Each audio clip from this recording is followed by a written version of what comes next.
শান্তিপুরে চাষের জমিতে মিলল বিরল প্রজাতির কচ্ছপ। বন দপ্তরের হাতে তুলে দিলেন সচেতন চাষী উজ্জ্বল প্রামাণিক।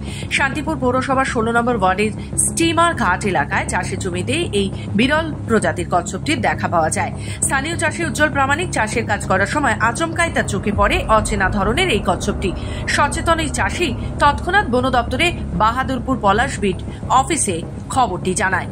খবর পেয়ে বন দপ্তরের কর্মীরা দ্রুত ঘটনাস্থলে পৌঁছে কচ্ছপটিকে উদ্ধার করে নিয়ে যায়।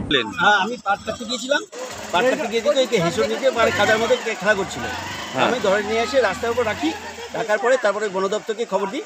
হ্যাঁ, ওনারা এসে ওনাদের হাতে আমি হ্যান্ড ওভার করে দিয়েছি। আজকে পেয়েছি? হ্যাঁ, এক্ষুনি।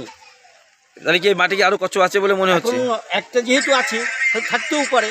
এই কচ্ছপটা আপনি তুলে এনে বন দপ্তরের হাতে তুলে দিলেন। অনেক সময় দেখা যায় অনেকে এনে অন্য কাজে ব্যবহার করে, যাতে ব্যবহার না করে আপনার মতো মানসিকতা দেখায়, তাই নিয়ে মানুষকে কি বলবেন? না, আমার ইচ্ছা যে এই যেহেতু বিলুপ্ত প্রাণী, এটা তো এখন নজরে পড়েই না। হ্যাঁ, এইবার যদি পাওয়া যায় এইভাবে এদের বাঁচানোর চেষ্টা করাই স্বাভাবিক।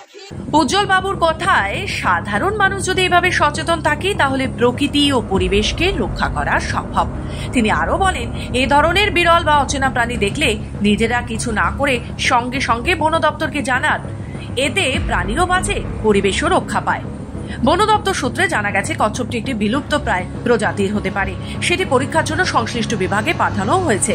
চাষী উজ্জ্বল প্রামাণিকের এই দায়িত্বপূর্ণ পদক্ষেপের জন্য বন দপ্তর কৃতজ্ঞতা প্রকাশ করেছে। নদিয়া থেকে কোহেলি দেবনাথের রিপোর্ট, খবর বাংলা।